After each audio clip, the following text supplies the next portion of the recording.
Coming up next, coverage of a discussion entitled President Bush's Hypocrisy and the New World Order. The featured speaker on the program held last night was Michael Parenti, author of several books including Democracy for the Few, The Sword and the Dollar, and the soon-to-be-published Make-Believe Media, The Politics of Entertainment. The event was sponsored by the organization Women's Strike for Peace and was held as a benefit for organizations that are working to bring medical and humanitarian aid to Iraq. On behalf of Women's Strike for Peace, AMERT, and the Gulf Peace Team, to a benefit lecture to benefit the relief organizations, a couple of the relief organizations doing work in Iraq to help the victims in Iraq. I'm with Women's Strike for Peace. My name is Lynn Fredrickson. Women's Strike for Peace has been working for disarmament and just foreign policy for 30 years, and we're very happy tonight to be here with you. And I would like to introduce now Joan Drake, who is with the Women's International League for Peace and Freedom. She was on a delegation to Iraq, the International Women's Gulf Peace Initiative before the war, and she was recently in New York for a hearing of the War Crimes Tribunal against U.S. crimes against Iraq. Joan.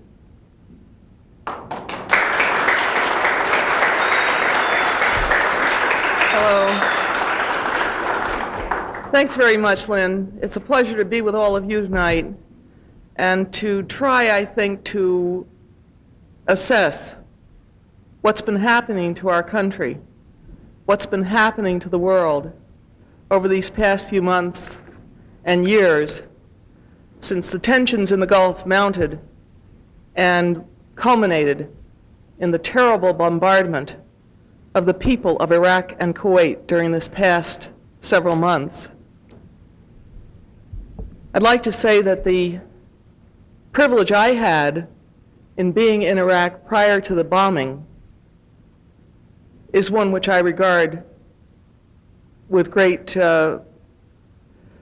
honor. It was quite honorific to be there at that time. I had the opportunity to see the tremendous work that had been done by the government and by the people of Iraq to repair the damage from the war that they had just come out of, after finishing off a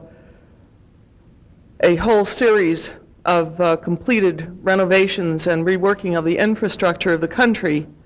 In early January of 1991, Iraq was a busy and bustling nation. I can tell you that the streets and highways were better than our own. There was hardly a pothole to be seen. The various governmental systems and agencies that I had a chance to visit, and the non-governmental agencies, and particularly the women's organizations of Iraq, were busy and were trying very hard to avert the war catastrophe that they felt was coming, but that they hoped would not emerge. And I think that those of us here tonight, and many of us in the international community, were feeling that it would probably resolve itself somewhat in the way that the Cuban Missile Crisis had resolved in 1962, that in the wisdom of world leaders, it would be seen that the sensible thing to do was to avoid war and destruction and to concern oneself and one's nation and the international community as a whole with the preservation of life rather than its destruction. Sadly, that didn't happen. And we're here tonight to try to repair some of the damage, to try to ameliorate some of the injury caused by our nation, by our tax dollars, and by our inability to inject ourselves into the halls of power in such a way that democracy is realized in our day, in our nation, for our time. And I just want to say it's a privilege and an honor to be here with each one of you tonight, because as I look out amongst this audience, I see people who have worked so hard within these recent months and also within past years on the great issues of our day. And I want to just say I think it's worth a round of applause to congratulate each one of you.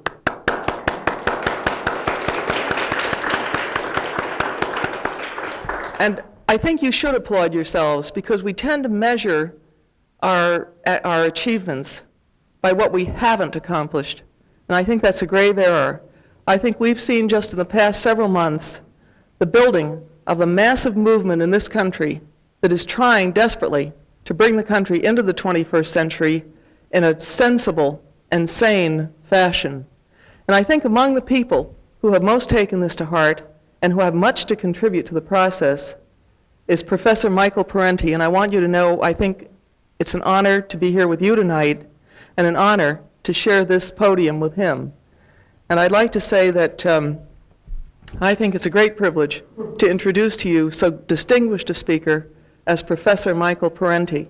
And you know, I thought a lot about coming here tonight, as you all did, planning for the evening, trying to get everything straight so I'd be here, and over the past several days, thinking back to all the great words and works of Michael Parenti. And one book that I pulled off my shelf among the many of his that I have read, and that perhaps all of you have read, was his book, Democracy for the Few. And this book is 20 years old, and here I have this old, worn-out paperback that I understand is the first edition, but from what I heard, there are 5 subsequent editions of this book. So it's clear that hundreds of thousands, if not millions of people, have read or know of the words in this book, Democracy for the Few, by Michael Parenti, published in 1973. But I want to read just a few words from this book to you, and to say it reads as if it were written today. So we have with us not only a scholar and a gentleman, but a prophet. We have with us tonight Michael Parenti, and those of you who are familiar with his work will know that he has earned all the distinguished titles that American academia affords, namely his PhD in political science from Yale University in 1962, teaching at a number of colleges and universities, and serving as guest professor of political science at many of them. And these universities include Howard University, University of Canterbury, New Zealand, distinguished residence professor at California State University. And you know, I understand that he's going off to London later this year, and that he'll be doing a tour in Europe, and it couldn't be more timely. So we're very privileged to have him with us tonight, and it's clear that he brings an international perspective to his work.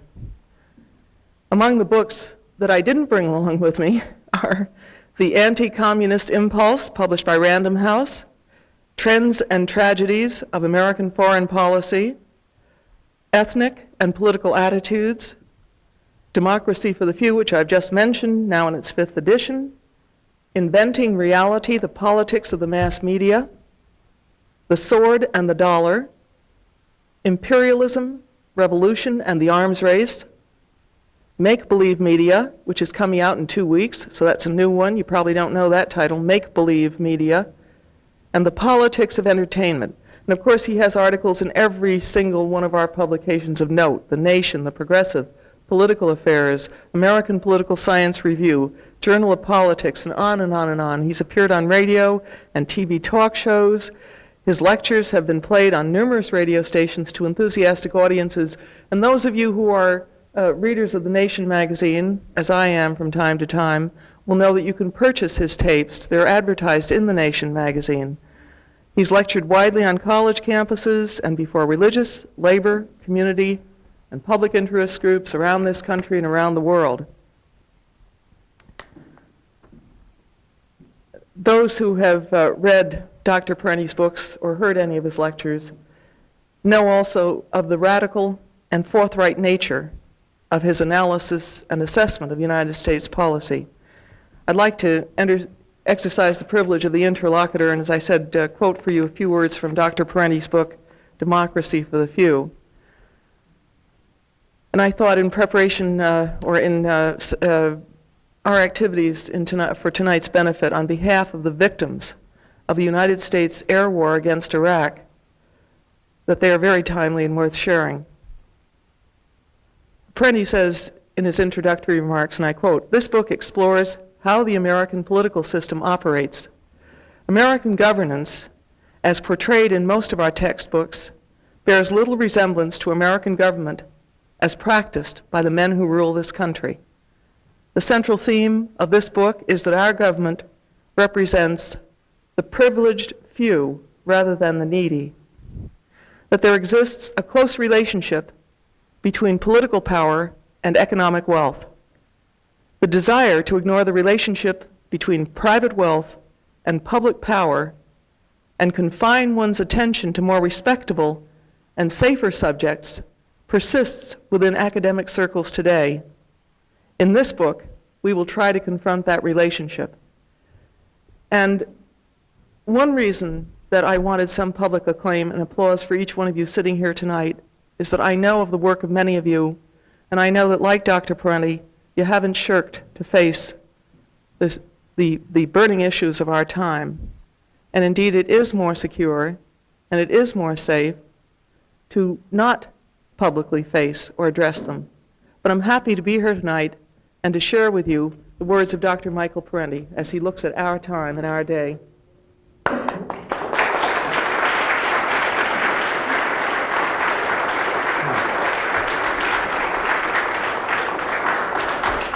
Thank you. It's very nice to be here. Thank you for the nice introduction. My thanks to Cynthia Johnson and all the other people who labored so hard to put this evening together. I was going to talk about George Bush.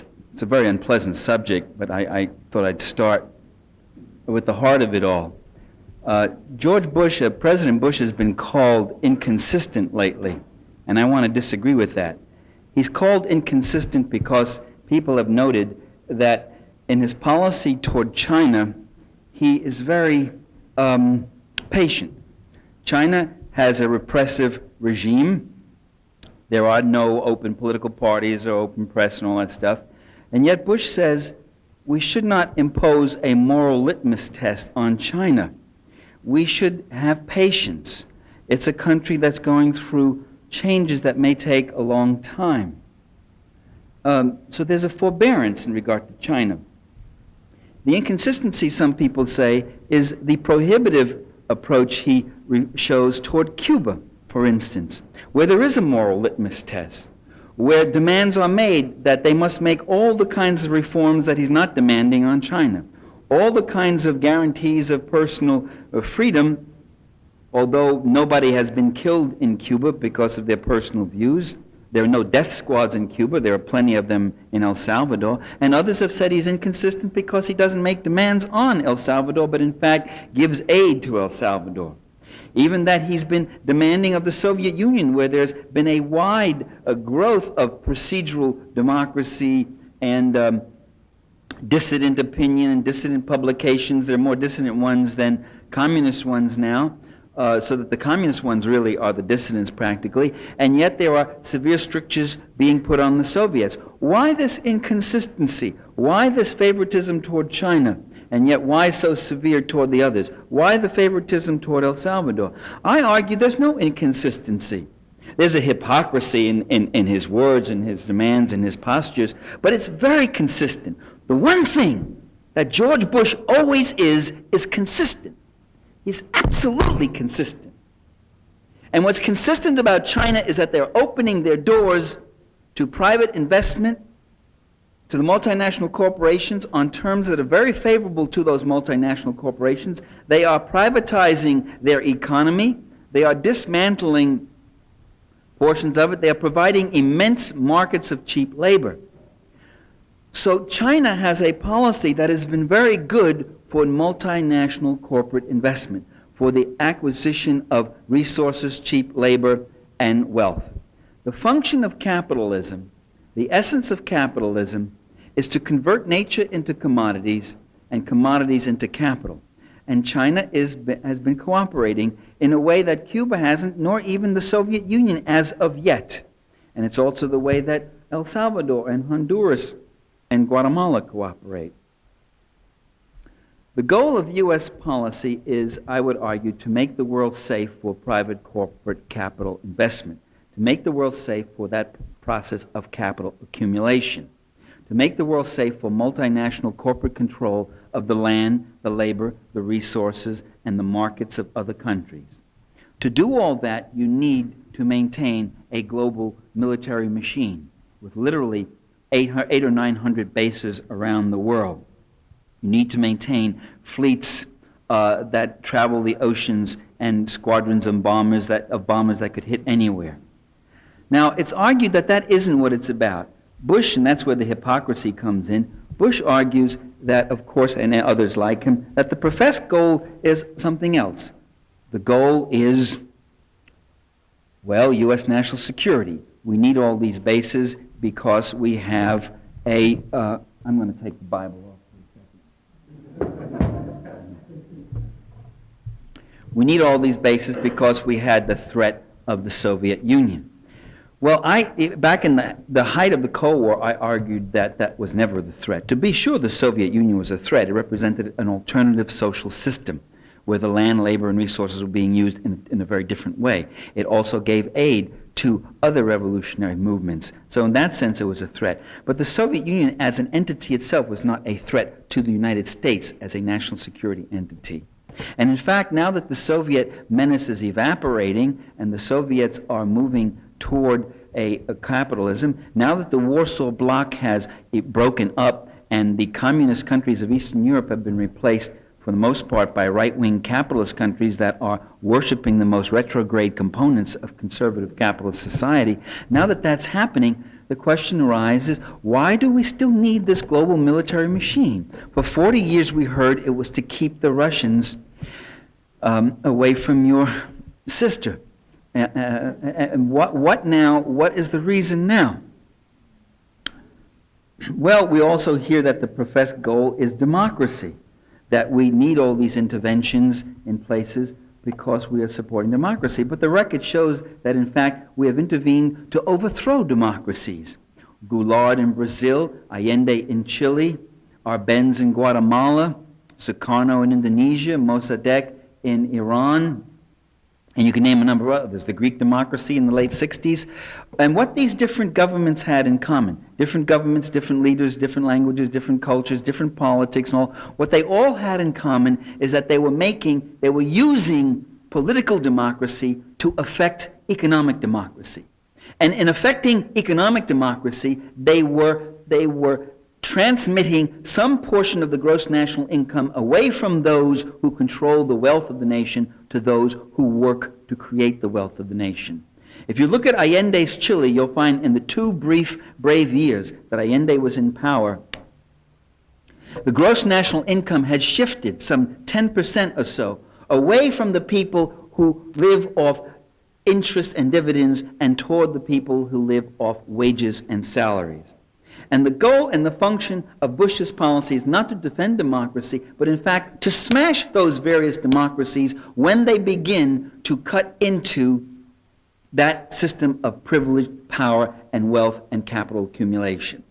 Whether the country is a communist country, whether it's a Marxist-Leninist country, or a populist nationalist coalition, or just a rather conservative nationalist country like Iraq was, the thing is, when those leaders start using some portion of the wealth of that country to do things, frittering it away, wasting it on things like school books and water treatment facilities and clean drinking water and health clinics for people, when they use the money that way, that's just so much less money that's going to Exxon and Chase Manhattan and Mobil and Chevron and General Dynamics and General Motors and General Electric and all the other generals. And that's the question. So the goal is to make the world safe for the people in column A against the people in column B. All of humanity is divided into column A and column B. In column A are those people who live off their investments. They live on dividends. They live on the interest on bonds and securities. They live on rents. They live on land and mineral royalties that they earn. They live on a variety of other things like that, the appreciation on speculative investments and so forth and so on.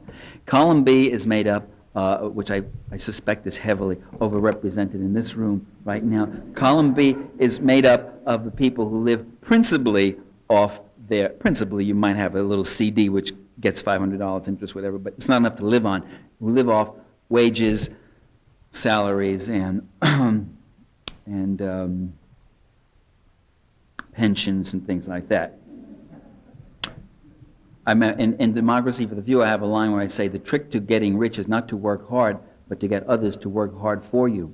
And then I got a little snot letter from a student out on the West Coast saying, "Dear Dr. Parenti, on page such and such, and he quotes this. I could see him snickering with his fraternity friends as he wrote the letter and saying, I think that's very good advice as to how to get rich, and I would like to get rich. Do you have any further advice as to how I can exploit others and get them to work hard for me so that I could get rich?" And he signed it. I've decided I'm not going to debate these people anymore. I write serious letters, I give serious responses. But to this letter, his name was Ted something, so I just wrote on it, I said, "Dear Teddy, some asshole sent me this letter and signed your name to it." And I folded it and sent it back to him. Which I don't think is the response he was expecting. But that's a big thing. Now, they don't go out and say, they know you're not going to wave your flag and wrap yourself in yellow ribbons if we say, make the world safe for ITT and Exxon. So they say, we stop aggression, we've got to save democracy, free Kuwait. I thought this was a fascinating phrase, free Kuwait, I was reminded of what Gandhi once said. Remember when Gandhi stood there and saw the Western colonizers come in and plunder and pilfer and impoverish his country? And then they said to him, "Mr. Gandhi, what do you think of Western civilization?" He said, "It would be a good idea." And I thought, free Kuwait.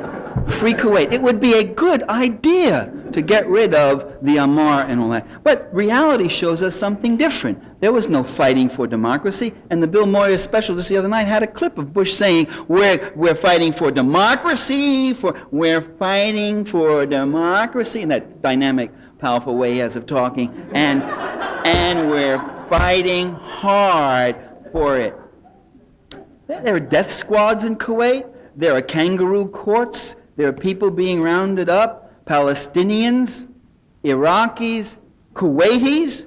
The U.S. government to this day and the State Department has not done a thing to get in touch with democratic Kuwaiti forces and representatives of the democratic Kuwaiti forces, has ignored them, has given them no encouragement, which is a dangerous thing to do anyway, as the Kurds learned.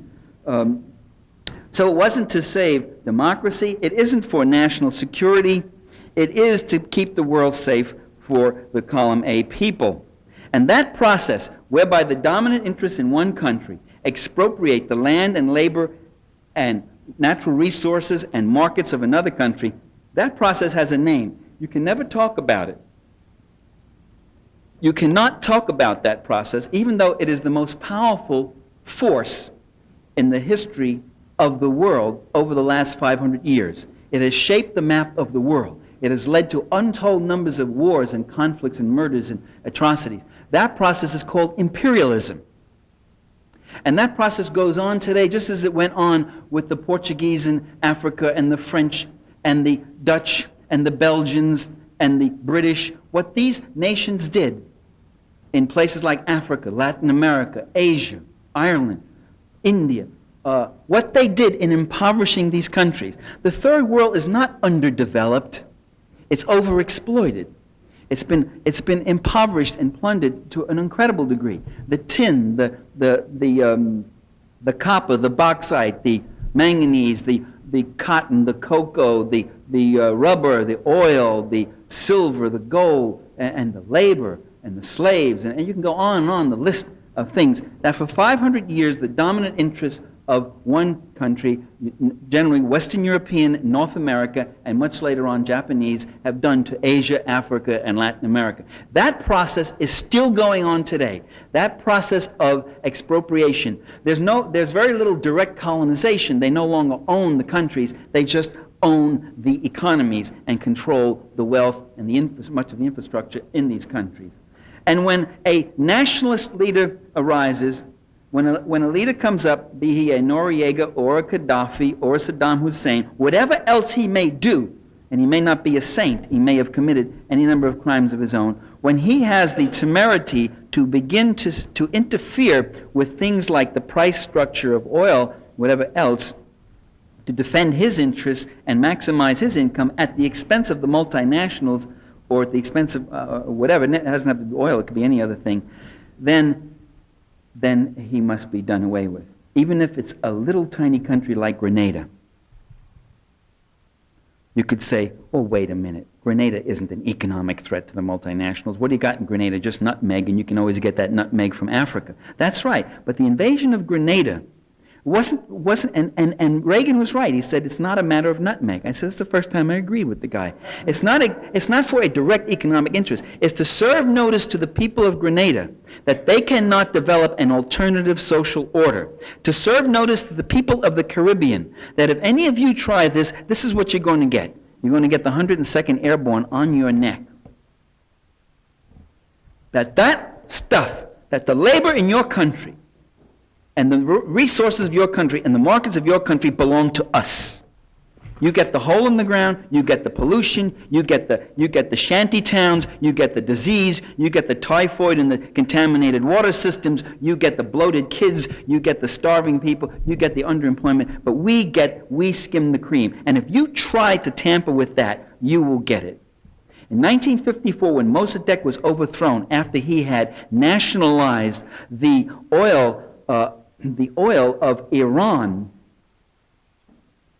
he was overthrown by the CIA, which was led, the whole CIA project in Iran was led by a man named Kermit Roosevelt, who, after the overthrow of Mossadegh, Kermit Roosevelt was then given as his reward a six-figure salary, 1954, with Gulf Oil Company.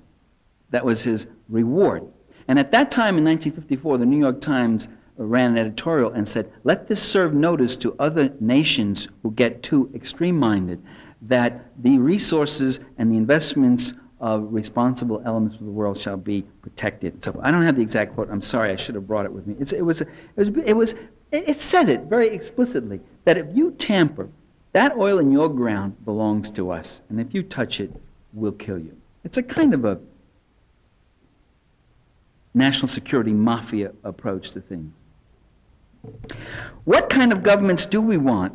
Not socialist governments, not national self-development governments, not populist reformist governments, not governments of that kind. We want governments, or not we, I mean the ruling interests in this country want governments that are defined as client-state government. A client-state government is a government that's ruled by a comprador class. A comprador class is a class who defines its interests totally as being totally coterminous with the foreign investors. The Al-Sabah family in Kuwait, the Saudi family in Saudi Arabia, who literally expropriate. No, in fact, they named the country after them.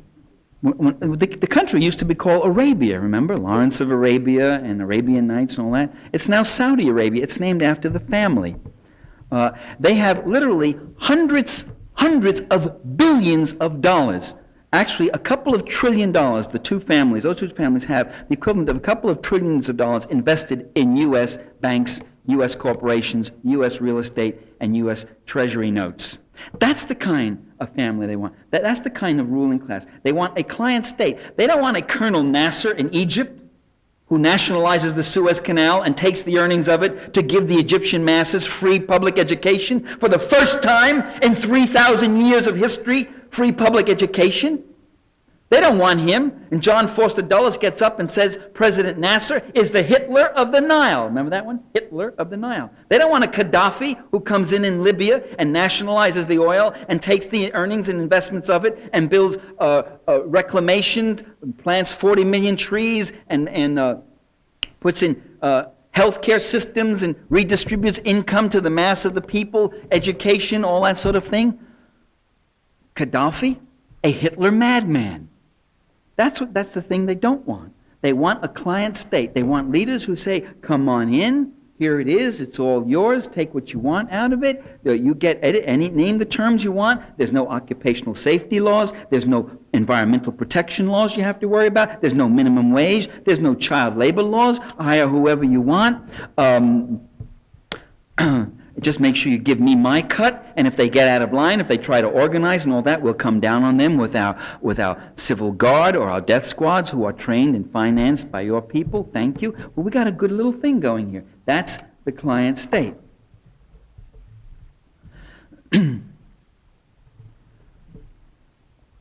And at home, you get the same kind of class war. You may not think so, but look at the last Bush budget. Increased spending for the National Security State, Environmental Protection Agency, frozen at last year's level. Federal retirement programs cut $3 billion. Medicare, this is Bush's proposals, cut $5.5 billion. Children's nutrition cut $400 million. $400 million cut from the children's nutrition, from the WIC program, Women, Infant, Children. While Peter Jennings the other night, a little flash, a little flicker, every so often, I remember what C. Wright Mills once said, that in the face of such control and such propaganda and such deception, a simple fact sometimes seems like a radical thrust. And Peter Jennings said, there are 12 million children who live in extreme want in America. Many, if not most, don't get enough to eat. By the end of the month, the cupboard is bare, and they must go hungry. Well, children's nutrition cut $400 million. $400 million! What the Pentagon spends in 12 hours was cut. Funds for clean water treatment facilities cut 18%. Mass transit funding cut almost 20%. This is Bush's proposal. This is what he's offering the country here. That's taking away from the people in column B so that it can be spent for the people in column A. We hear from conservatives that the public sector spending just takes us down the slippery slope of socialism. But that's not entirely true, by the way. But by the way, this welfare spending, the spending on welfare, the total welfare budget last year was $8.8 billion. That's less than 1% of the budget. That's what was spent on the people below the poverty level. And besides, they do go in for socialism of another kind, a socialism for the rich. There's socialism for the diseconomies of capitalism. For years, I remember I used to hear about the poverty of Appalachia, the forgotten people of Appalachia. Appalachia was the shame of the nation. We must have a war on poverty. And I wondered, well, isn't that interesting? Who made Appalachia so poor? Appalachia, like Indonesia, like Chile, like Bolivia, like Iran and Iraq. Appalachia is a rich country. It's not poor. It had something very rich. It was called gold. It was called black gold, or coal, as we know it. Coal, the nickname for coal back in the late 1900s was black gold. Appalachia was rich. Ask the Rockefellers and the Mellons and the Morgans. They made a mint out of Appalachia. Only the people are poor. Now, how did that happen? They plundered the area, exploited the people, and leave them. And when we see the poverty, then the problem is socialized. The public will have to pay. And I wondered, why don't the multinational corporations who did all that, why don't they pay? Socialism for environmental devastation. We hear it again. We see CEOs get up there, corporation heads, and say, well, if the public wants to clean up the pollution, it's okay, but the public's going to have to pay for it. We can't do it. We're not big enough. They're just big enough to create the pollution. They're not big enough to pay for it. So they get socialist. Public spending. Let the public do it. The diseconomies are always put on the public. They privatize prosperous industries. They privatize efficient money-making industries. And they put onto the public the ones that are failing and have been milked. That's what they did with the whole railroad system. They made it socialist. After the railroad profiteers had plundered and whatever else, they built Amtrak and all the other things, Conrail, and subsidized it with hundreds of millions of dollars in U.S. funds, billions of dollars in U.S. funds, and now that it's running and it's working again, they're privatizing, they're reprivatizing it and giving it back to the rich. So there's a lot of socialism. There's socialism from Jesse Helms, the little fascist senator from North Carolina. You know Jesse Helms. Tobacco subsidies. One of the most heavily subsidized products in America is tobacco. And Jesse Helms gets up on the Senate floor and he says, this is not a matter of a subsidy. These are human beings we're talking about. Human beings. You see? Unlike food stamps, which of course don't involve human beings. Those are just little pieces of paper, which he cuts and fights and opposes. But subsidies for the big farmers, no socialistic handouts for hungry infants, But for the tobacco industry, okay. For the electronics industry, okay. For the telecommunication industry, okay. For the defense industry, where 70% of the research and development is, the equity is provided by the Pentagon itself, okay. That's all socialism. Socialism for medical schools. Every doctor in America, including the right-wing Neanderthal ones who oppose anything that might cut into their incomes, like socialized medicine, every doctor in America is subsidized. There's no one who goes through medical school, even if he pays full tuition, who is paying the real full cost of that medical education. There are federal funding of all kinds involved in construction, in plant, and research, and so forth and so on. Funding that's given by tax-paying poor who then cannot even afford to go see the doctors whose taxes have helped get those guys through college. Taxes from millions of working poor. There's even socialism to finance the transition from socialism to capitalism in Eastern Europe. The U.S. Enterprise Fund that was put up, that was taken from the public funds, from the taxpayers of America to help subsidize the privatization of industries in Eastern Europe. So conservatives say they're against government. They say government can't solve the problems. It is the problem. But that's only in the area of human services. That's only in the areas where that might come and cut in on their prerogatives and their powers. They want lots of government when it's the FBI, when it's police state surveillance, when it's militarism and the like. They preach the gospel of free market. But you see, the truth of the matter is, we tried all that. Everything they talk about today, what we need is no regulations. What we need is a free market really operating. First of all, let's make two things clear.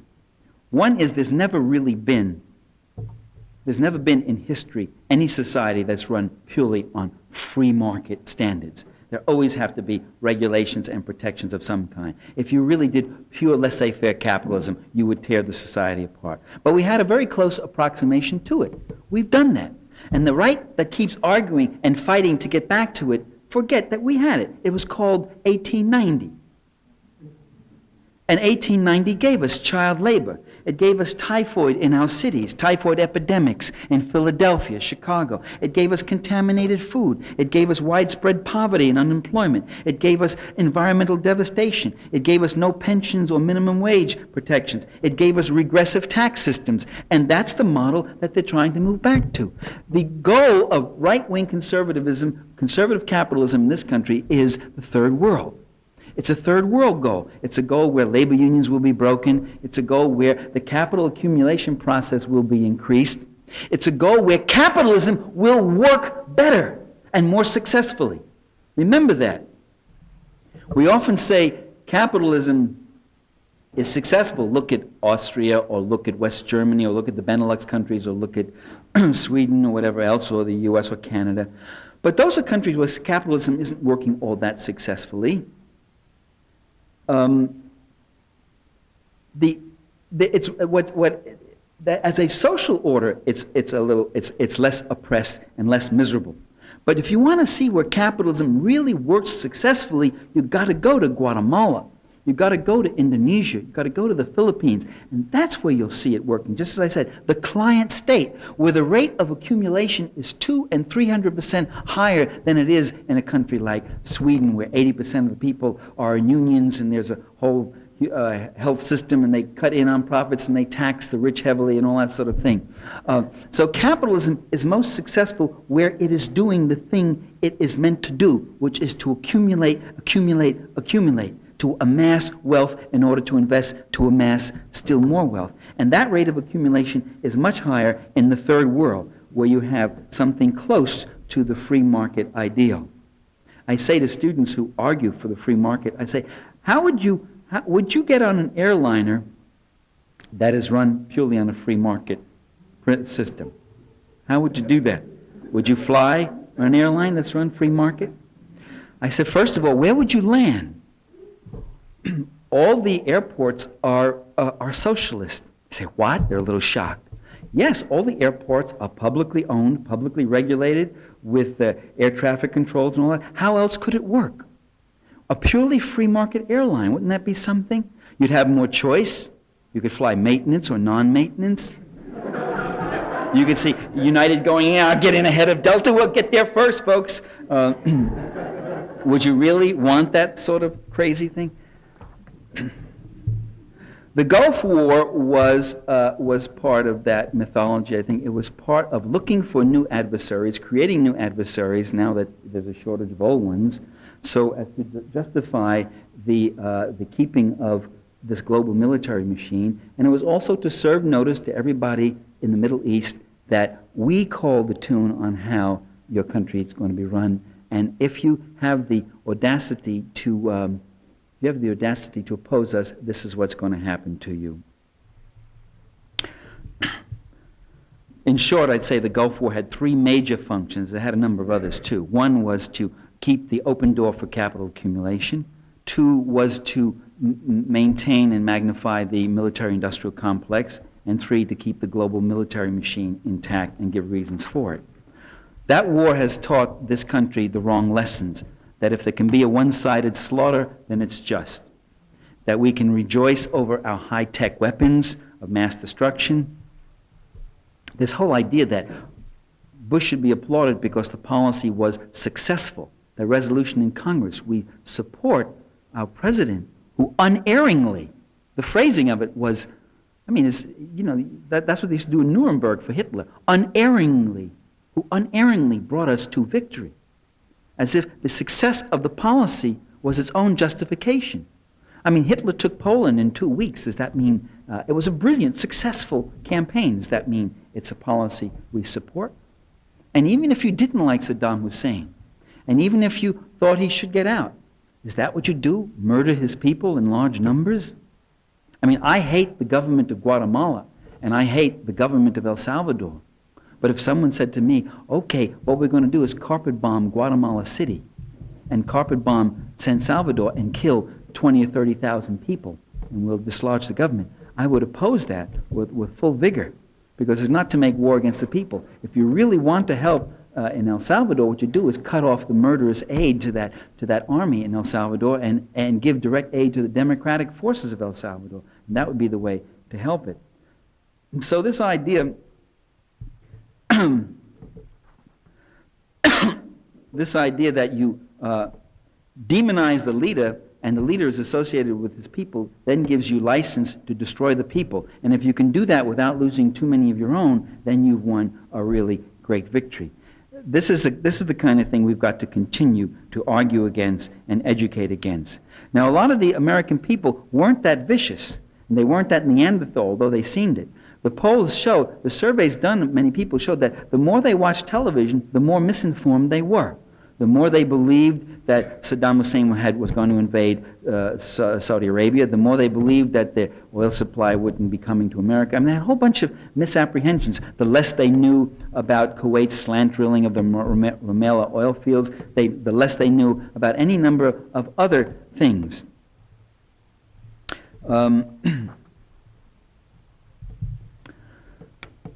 Another function that the war had was to activate the popularity of the leader. Alexander Hamilton, in his Federalist Paper number 6, argues that many leaders throughout history have, and he wrote this in September of 1789, many leaders have pursued foreign adventures in order to win popularity at home. And if you remember that in July of 1990, George Bush's popularity had dropped 20 points. The S&L scandal was up. The state of the economy was up. Now the air conditioning's back on. I'm going to just put this on. Excuse me. I've been writing a book on how the U.S. got into the Spanish-American War. And I found some stunning parallels. If you ask everybody, they all give you the same line. Well, we got into that war in 1898, where the U.S. went in, if the average American is as illiterate about history as the kids coming out of school today. Let me just give you a little background. In 1898, the U.S. told Spain to get out of Cuba and started a war with Spain when Spain was willing to negotiate everything, to not have war, to give every concession to the U.S., even give autonomy to Cuba, just to save face. And the U.S. pushed and pushed and pushed a war which Spain did not want to fight and was willing to give on everything. And the first battle was not fought in Cuba to save and liberate the brave Cuban people. It was fought in the Philippines to take the Philippines, and then Guam and Puerto Rico, and then Cuba. And at that time, you had a very interesting thing. The story given out all the time is that it was William Randolph Hearst and Joseph Pulitzer who, with their yellow press, sensationalist press, went out there and whipped up a hysteria among the people, and the people forced a willing and unwilling President McKinley into fighting Spain. Well, I found studies in the U.S. Navy Department written in June of 1896, 2 years before the hysteria was supposed to reach its peak. Written in fact by a man who was chief of naval operations and later became executive officer of the battleship Maine that went to the harbor in Maine, which called and designated the scenario as to how the war with Cuba, how the war with Spain would come. We would make these demands, we would then send troops to the Philippines, we would then make contact with insurgents and so forth, step by step by step, which is exactly what McKinley did. And I discovered something else, that the people of the United States were not clamoring for war in the 1890s, that in fact all through from 1893 on, they were clamoring for something else, which was jobs and bread. There had been a devastating depression. There was Coxey's army marching on Washington, millions of unemployed and desperate poor marching through towns and villages and winning the cheers of the people as they passed, many of whom joined them. There were farmers fighting pitched battles against the railroad cartels. There were massive strikes going on. There was child labor. There was all sorts of misery. There was strife of all kinds. And there were any number of people, a Virginia senator who said, what this country needs is a good war to take its mind off all these festering problems. One shot across the bow of a Spanish ship will knock the pus out of the anarchistic, socialistic, populistic boil that defaces our political surface. That's almost a near quote. And repeated quotes like that. Fitzhugh Lee, who was the U.S. consul in Havana, writing to President McKinley and saying, what we need is a war to take the American people's minds off their imaginary ills. Their imaginary ills. Fitzhugh Lee, the Dan Quayle of his day. Fitzhugh Lee, a member of the Southern aristocracy, a former Confederate general, a former slaveholder, the nephew of Robert E. Lee. For that guy, that child labor and poverty and misery, they were the American imaginary ills, you see. And then I came across a populist by the name of Tom Watson, a Georgia populist who led challenges against both the Republican and Democratic parties, and in fact got elected governor, and in fact got elected senator once. And when the Spanish War came, he said, the Spanish War finished us. The blare of the bugle drowned the voice of the reformer. That in fact, once the war begins, you don't necessarily turn opinion that way, but you monopolize opinion visibility, and you hype it up in that sense. And the people who are for the war come forward with ever renewed vigor. And many of the other people are concerned about the welfare of the troops and all that, and they too, that peculiar definition of patriotism which equates it with murder and militarism, they too come forward. But Watson had this to say as that war was going on, and that this is 100 years ago in 1898. He wrote as follows: who gets the benefit of the war? The bond seekers, the capitalists, the railroads. National bankers will profit by this war. The new bonds give them the basis for new banks, and their power is prolonged. The privileged classes all profit by this war. It takes the attention of the people off economic issues and perpetuates the unjust system they have put upon us. Politicians profit by the war. It buries issues they dare not meet. What do the people get out of this war? The fighting and the taxes. Watson goes on. What is the United States doing in this war with Spain in the first place? True, Spain is oppressing Cuba, but so is England oppressing Ireland, Egypt, and India. France is oppressing Siam and Madagascar. Turkey is oppressing Armenia. Should we then take up arms against the oppressors of the world? We would more likely end by becoming oppressors ourselves. The Spaniards and Cubans were bushwhacking one another and killing from 3 to 5 men at a battle. We have gone down there and killed more people in 3 months than they would have killed in 13 years. If they were starving before, who feeds them now? What are we going to get out of this war as a nation? Endless troubles, complications, expense? Republics cannot go into the conquering business and remain republics. Militarism leads to military domination, military despotism. Imperialism smooths the way for the emperor. And as we know, in every president, right, there's an emperor that's just dying to get out. That was me, not Watson, who said that last part. Well, George Santayana years ago said, and it's always quoted like it's biblical, and it's the unvarnished truth. He said that those who don't learn from history are doomed to repeat it. I don't believe that for a moment. I don't believe it in regard to our leaders. If they keep repeating history, it's not because they haven't learned the lessons, it's because they learned all too well. If the imperialists of today resemble the imperialists of yesterday in their violence and their hypocrisy and their murder and their ruthlessness, it's not because they didn't know about the other cases, it's because they learned what works and what they have to do to defend the people in column A. What we have to do, if you feel discouraged about it, if you feel defeated and all those things, feel that. It's okay. Feel discouraged, feel disgusted, feel defeated. Feel that for a while, and then get back up and start fighting again. It's not because it's a good idea. It's not because it would make a better world. It's because we have to. It's out of necessity. It's for our survival. It's for the survival of real democracy, which they are nibbling away at and cutting back at with all sorts of repressive laws. And it's for the very survival of the earth itself.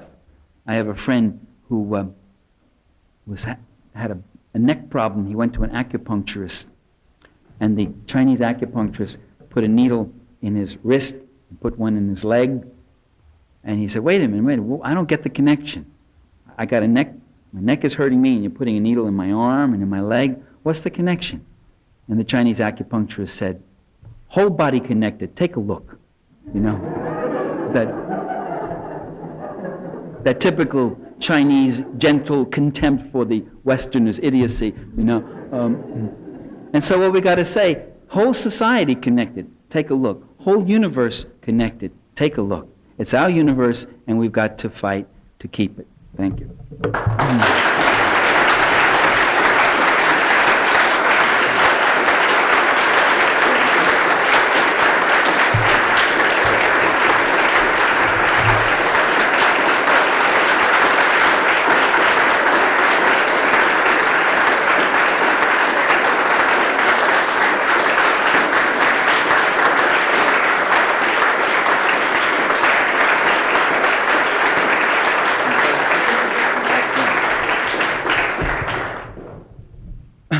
Yes, will we have some questions? Is that okay? Yeah. What do you think about the theory that 18 months before the Persian Gulf War, there was a group that met at Langley, and I can't prove this, but I heard from the intelligence community that they found a title, and it went something like this: "Strategy to take advantage of the hostility between Kuwait and Iraq," and that the kinds of evidence, like the ambassador's interview with Saddam Hussein, that showed a pattern of planning to plan the whole war, and then after the invasion to keep any negotiations from stopping the war. What do you feel about the likelihood that that was accurate? Oh, I think it's absolutely possible that you have to create casus belli. That is, you have to create reasons for war. And if you want to take out somebody who's giving you trouble, you then have to provoke those people into a situation that you say is a threat. And that's been done again and again. In Grenada, there suddenly was the manufactured casus belli of the endangered medical students, even though the head of the medical school came on and said they're not in any danger at all, to justify the invasion, and also the disruption that went on in the government itself was used as an opportunity. And in Panama, it was the killing of those two officers who deliberately went through this blockade right in front of the military headquarters, which was very well lit. There's no way they could have made a mistake on that, and a couple of other things like that. So you always create incidents.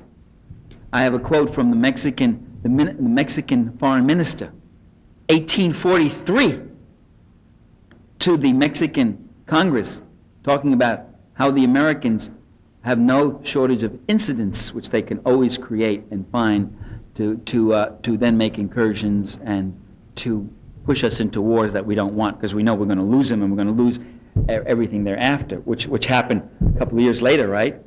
40% of Mexico was taken, which is now part of the United States. The Mexicans haven't forgot it. Most Americans never heard of it.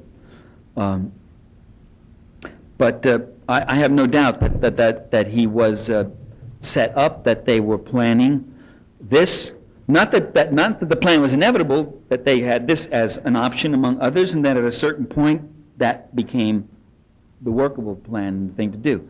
After they used him against Iran to use a Arab nationalism against an Islamic fundamentalism, both of which give you trouble, you see, because both of them make claims on the land, labor markets and all that.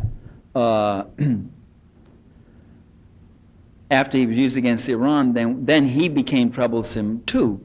As early as February of 1990, Saddam Hussein made a speech where he talked about the economic war that was being waged against Iraq by the West, that the OPEC price standards were being undercut, that it was costing Iraq billions, that Kuwait was stealing billions in oil.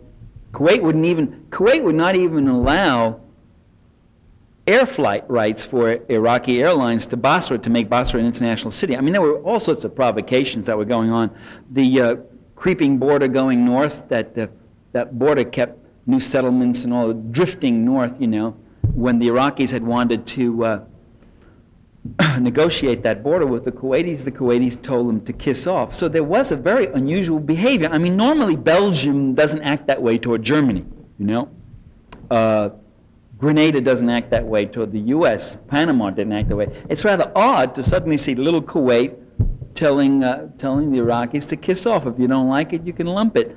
And it was very clear that they must have gotten signs from the Americans on that. Or they're just aberrant, odd things, you know. The thing about all these odd things is how they keep happening again and again in the same direction with the same interests. And you see, one of the goals of news people is to not show you those generalizable patterns, but to always dwell on the particularities and the idiosyncratic things. I saw an interview of Scotty Reston on PBS. You know who Scotty Reston is? In Washington years ago, everybody used to talk about Scotty. James Reston, the columnist. He had a column in the New York Times for 50 years. Everybody used to talk about Scotty, like they just had lunch with him yesterday. Oh, Scotty said this, and Scotty that. Well, Scotty was on PBS. And I stopped to listen to the show for a little while because I wanted to find out what it is he had learned in 50 years. And it didn't take me long to listen. It wasn't all that much, but I could see why he was able to keep a column for 50 years in the New York Times. He was saying, well, Harry Truman was this kind of a guy, and he was a funny guy, and he did some things like that, and this is that, and it was all the idiosyncratic, the particularities, and all that, talking about the idiosyncratic particularities and differences between Ronald Reagan and George Bush. You get into that, rather than looking at the awful similarities, you see, which are big and repeatable. Why do those things keep happening that way? And you look and say, well, Bush is more of a guy who runs his show in this way, and you know, it's very complex. They're complex guys. They are complex guys. And I'm sitting there saying, you're not complex, Scotty.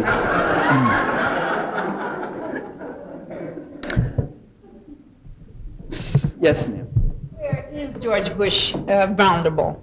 Is he Where's Bush vulnerable? Is he vulnerable in relation to the hostages in Iran that didn't get out until?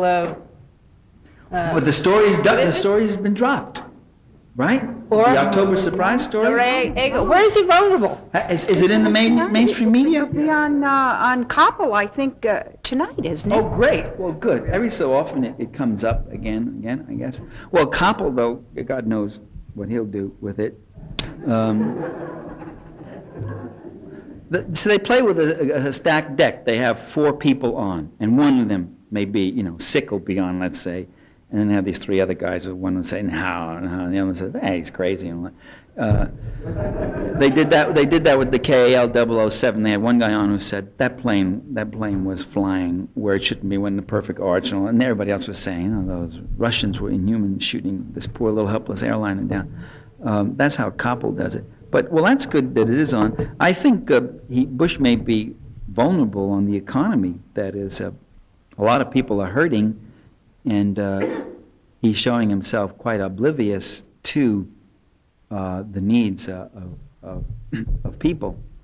The trouble is, you have a Democratic Party that's a class collaborationist party, and that means that it can go so far in its opposition. And it can change the government, but it mustn't destabilize the state, you see. You've got to distinguish between government and state.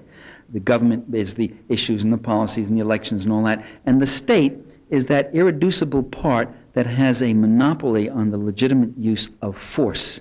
The state is the executive. The state is the thing that does it. And our national security state is increasingly outside of the realm of government. I mean, they're not absolutely distinct and apart. I mean, actually, they interpermeate. But those functions are very real, and they are different. Allende, for instance, was elected to the government of Chile. He was never quite able to get hold of the state power. The state power is the army, the police, the military, you see. The people who enforce which direction it's going to go.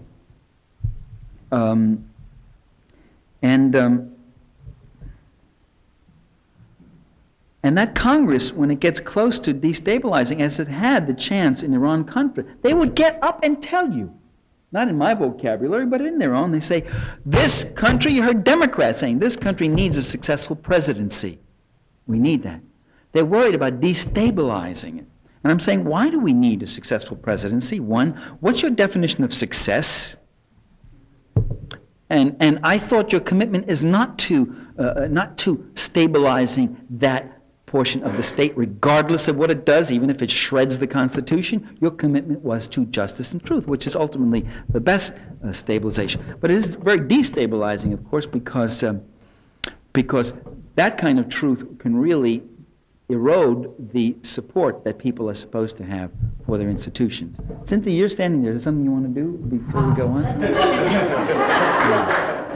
Let me just interrupt for a moment, and first of all, thank you so much for donating your time tonight, because I know that, I really do feel that this is the most important thing we can be doing as U.S. citizens, which is dealing with the truth, that if we believe there is any spirit and possibility of democracy in this government, that this is what we need to be doing, and also dealing with the country that we've destroyed. There is an unimaginable medical tragedy happening in Iraq, as you may know. Even in the Washington Post today, it refers to the children melting.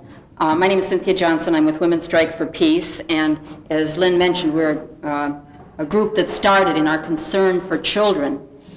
And when we see what is thank you. And when we see what is happening in Iraq, the an independent Harvard study, which was there in April, and we have it in the back, says that conservatively, and this is said in the Washington Post here today, 170,000 children under the age of 1 may die in these next months because of the infrastructure being destroyed by our bombing and the ongoing sanctions. The point is that Iraq had a health system, as the Harvard study shows, which reached 90% of the people. Now, I wish we could say this in this country. I don't have health insurance. 40 million people in this country have no health insurance. But anyway, that is the issue of militarism, and it is the issue that Dr. Parenti addressed tonight, and the fact that if we have the truth, we can change this around. So I want to commend some of the information in the back. Read this Washington Post article. And I want to thank you for your generosity tonight. We have, I think we've raised over $300 for the two international groups that we are supporting tonight. The Gulf Peace Team, I'm going to hand out some information about the Gulf Peace Team. They have been a presence in the Middle East for the last months, and they're also this very day delivering on June 20th. They're delivering on June 20th, the Gulf Peace Team will be escorting a convoy comprised of $260,000 worth of medicines, oral rehydration solution, and infant formula. And they're delivering another one on June 26th. So some of the money that you've so generously given tonight will go to the Gulf Peace Team. I'm going to hand out information about them. And also another very wonderful voluntary international group called AMERT. And I'm going to call one of their volunteers, Nada Kader, a recent graduate of Georgetown who's a full-time volunteer for that organization, to tell you a little bit about what they do all over the world with man-made and natural disasters and what they're doing in Iraq. And she has some photos that I would like you to look at as well. And I'm going to, again, I thank you for your generosity, and I'm going to pass this around again if anyone missed and anything else you can give. This all goes directly to medical aid. Yeah, hello. I just want to briefly explain what we're doing in Iraq. It's very difficult for us to work there because of this embargo against the country. We're not working for any government. AMERT is a non-profit, non-government, tax-exempt international relief agency working in more than 100 nations across the globe. We have committed ourselves to reconstructing 2 hospitals that were destroyed, one in Karbala and one in Basra. And we're also rebuilding an orphanage. We're actually building an orphanage for 2,500 orphans. There are tens of thousands of Iraqi children without parents today. The condition is really critical, and as you can see from the photos, a lot of the babies have swollen bellies, which is something that is looking like Ethiopia. The dehydration is terrible. There's a chronic lack of safe drinking water there, and it's very difficult for us to bring water purification technology into the country. We have to basically get it in from Jordan, through Europe to Jordan, and Jordan into Iraq. So we appreciate very much your contributions this evening. Another thing I would like to announce is June 28th, we have a benefit dinner, a vegetarian benefit dinner at the First Congregational Church in Washington, D.C. We would really appreciate your support there. Basically, AMERT is funded by private donors completely. We are not affiliated with any government. In fact, we started in 1965 in India, and it makes us unique because we're one of the very few third world-based relief agencies. Most of the relief agencies have started in the West, and actually many of them have Western motives. They're coming into the nation with ulterior motives. So when we do relief work, we do not want to have any ulterior motive. We want to just go in there and help the people, give them clean drinking water, try to help rebuild the country. So we very much appreciate any and all of your support. And if anyone would like to help us selling tickets for the vegetarian benefit dinner, you can also talk to me after. Yeah. Who the person is whom the organization is named after? AMERT stands for Ananda Marga Universal Relief Team. And the founder of Ananda Marga is P.R. Sarkar. He died last year in India in October in 1990. He's quite well known in India, and he's slowly getting to be well known in the West. He's written several books, not only on relief, but also on development. He's also come up with an alternative to capitalism and communism. It's called PROUT, Progressive Utilization Theory. And I think in the coming years, we are going to see, as capitalism starts to break down, and as there are more and more crises facing our globe, our planet, I think a lot of people are going to look for alternatives. We are rational human beings. We can come up with a socioeconomic system that is just, that is fair, that does not exploit human beings. We can come up with a socioeconomic system that meets the basic needs of humanity: food, shelter, clothing, education, medical care.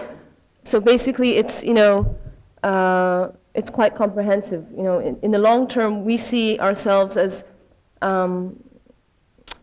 humanistic revolutionaries who would like to bring change, because we understand, you know, we're working in a capitalistic structure, and there's only so much relief you can do. Really, the long term, we want to change our the global economic structure and system.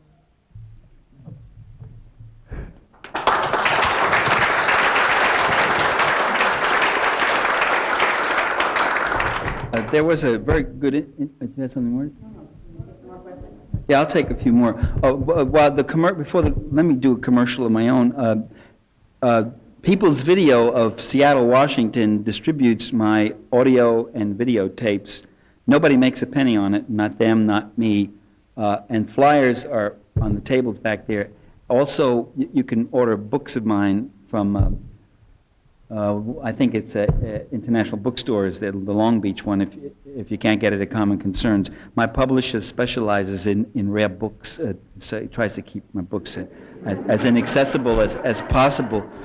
But International will send you any one of the 4 or 5 volumes they have if you want to get a book.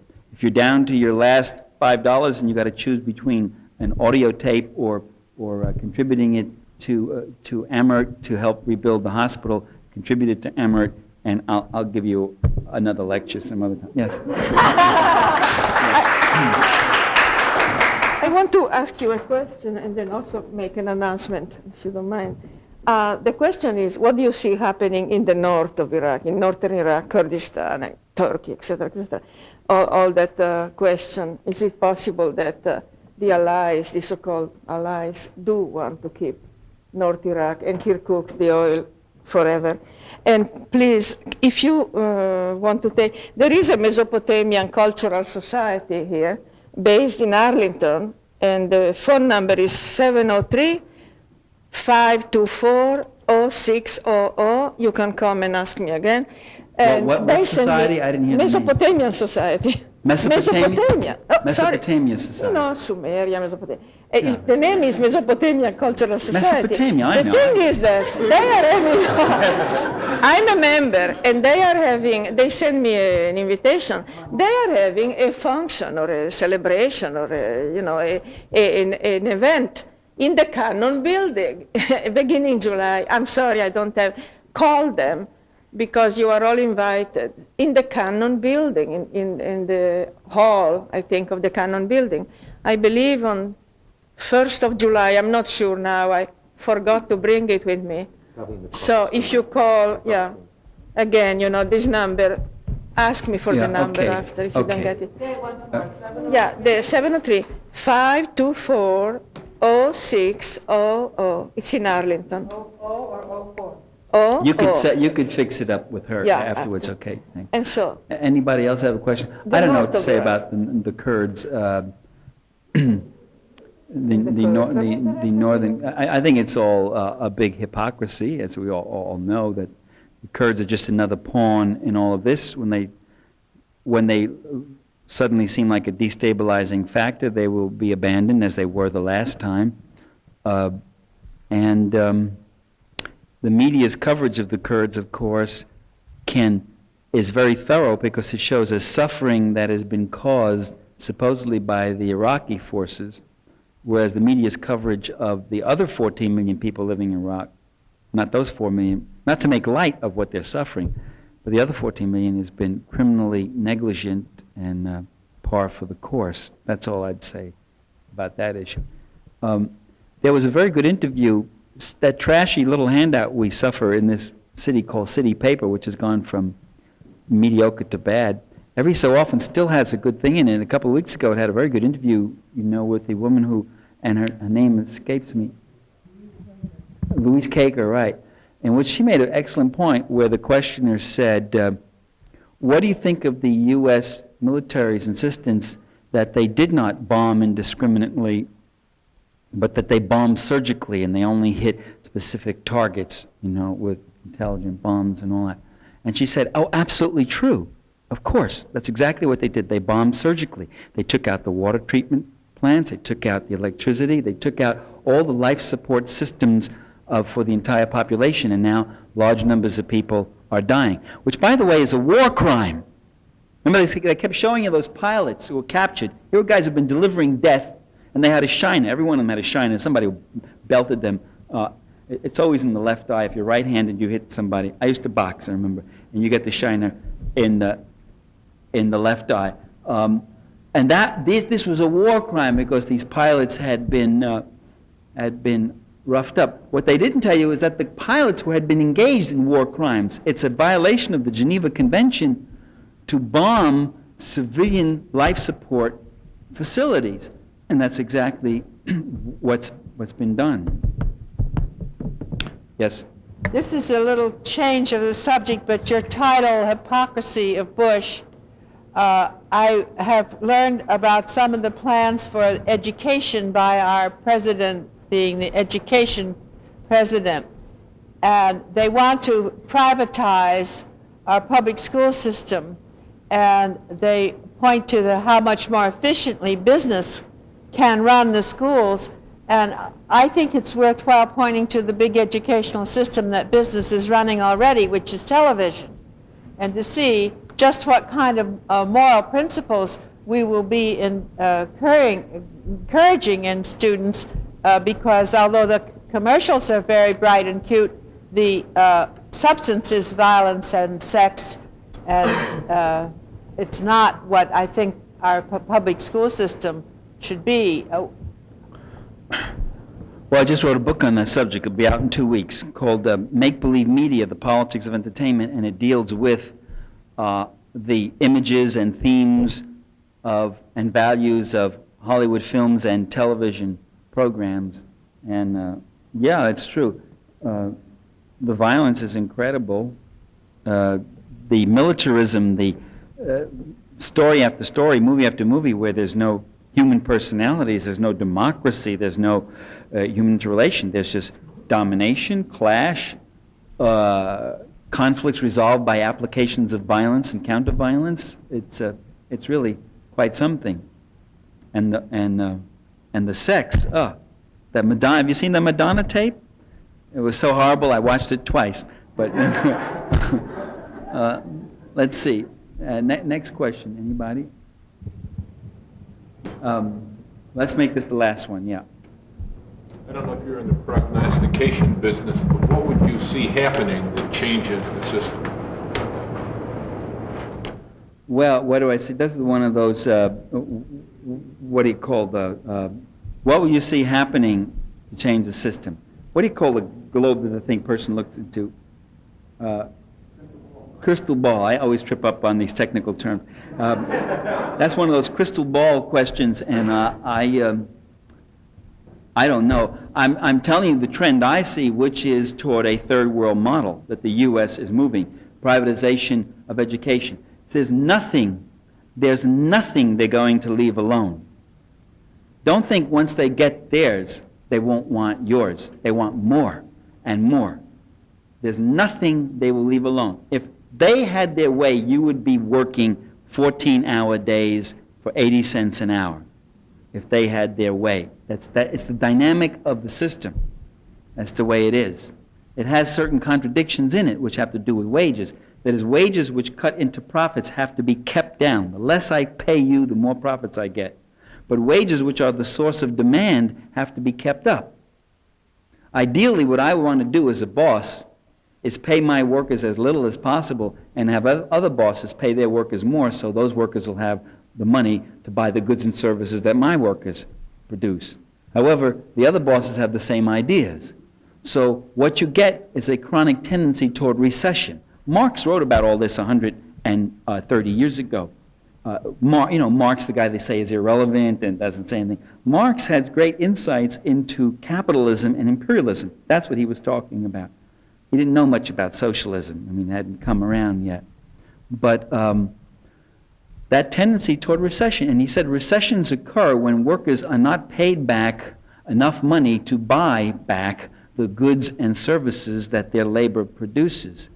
And So I see a constant war against labor, a constant war against the environment, really regressive forces acting. You have a court that now allied with the administrative agencies. The courts are now deciding that the conservative executive can reinterpret congressional laws and that the interpretation of the agency shall stand as supreme over congressional interpretation. And if Congress doesn't like that interpretation, it could pass another law. But Congress now would have to pass what? A veto-proof law. And so that's what the Rust versus Sullivan.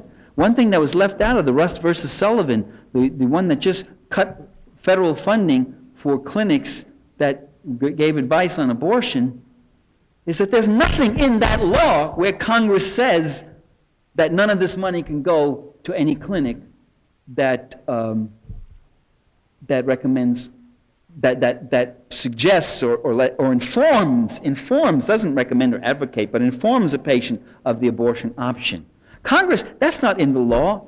That's the executive imposing that interpretation, and the court deciding, yes, they have a right to, and supporting that. Now, if Congress doesn't like that interpretation, they can be more explicit in the next law and say funding can support those things. But now they've got to face the federal veto. Now they've got to get 2/3 of the vote in Congress, which is very hard to do on most of these laws. So a lot of the gains that have been made over the last 40 years are being underwritten. If the agency happens to if the agency happens to pass a liberal decision or interpretation, then the court will overrule it just directly and say, that's really not the interpretation. Then the court's interpretation stands, and they say, if Congress doesn't like that, they could try to pass it. And you've got the same dynamic with the rigged veto. So Congress is really getting hamstrung in. It's one of the, see, Congress has become a bit of a problem because for the first time in its history, the powerful committee chairmanships are going to liberals in some substantial numbers, including members of the Congressional Black Caucus and others, people like John Conyers and the like. So they're being hamstrung. I believe that the model is to get America toward being a third world country. Now you could say, yeah, well then who's going to buy the goods? But they don't think that way. The system thinks of how good it is. I mean, no company thinks or worries about the whole system. They worry about their bottom line and their own accumulation process.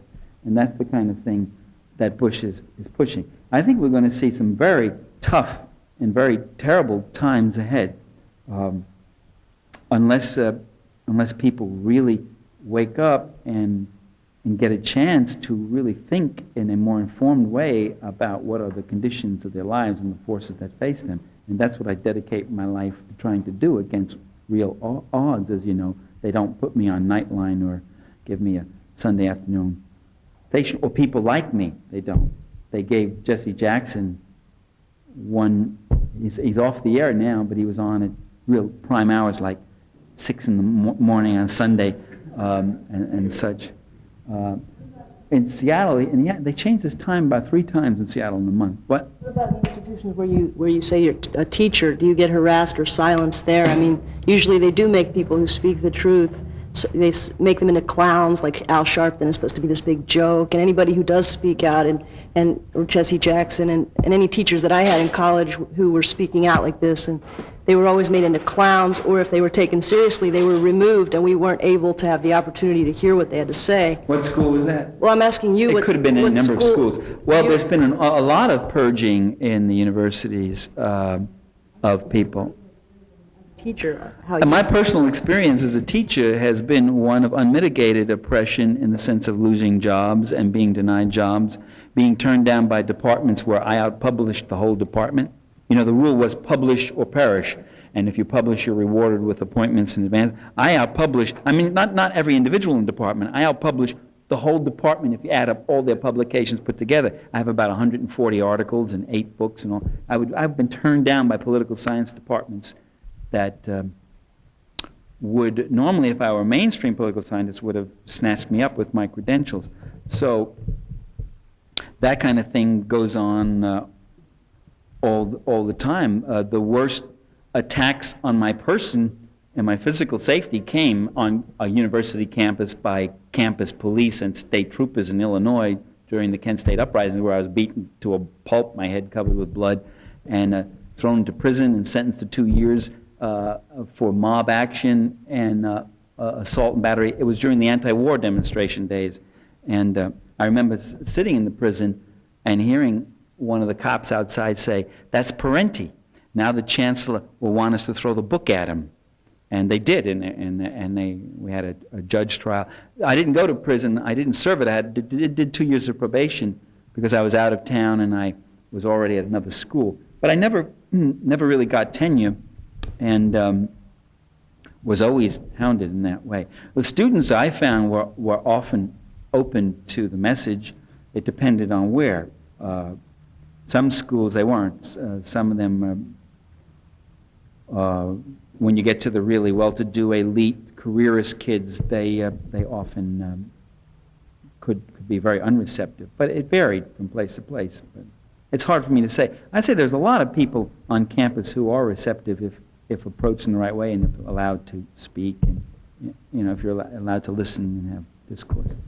But it's not easy. We never promised you a rose garden, but we have to keep fighting, not for the abstract principle of democracy. It's a necessity. It's a necessity for the survival of what little shreds of rights we have, to keep those and to advance those and push. To the extent that we have those rights, it's people who have been struggling, women, minorities, African Americans for centuries have been struggling, fighting against all sorts of odds, oppression, prejudice, calumny, slander, violence, murder, all these things. Working people have been fighting and fighting. We didn't get the 8-hour day on a platter. That took a century of struggle. And in fact, we're losing the 8-hour day now with forced overtime or forced underemployment or whatever else.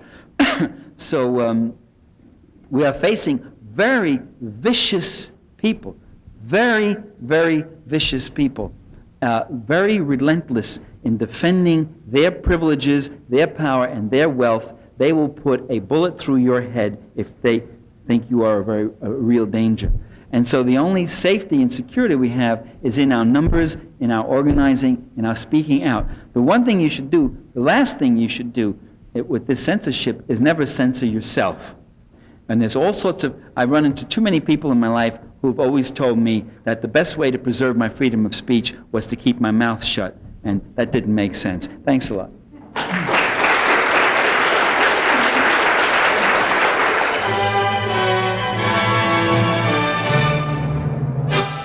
This evening, we will bring you several viewer call-in programs from the site of the Republican National Committee summer meeting in Houston, Texas. You will have an opportunity to talk with Clayton Yeiter, chairman of the Republican National Committee, and Congressman Guy Vanderjack, chairman of the National Republican Congressional Committee. Those live call-in programs will begin at 6 o'clock Eastern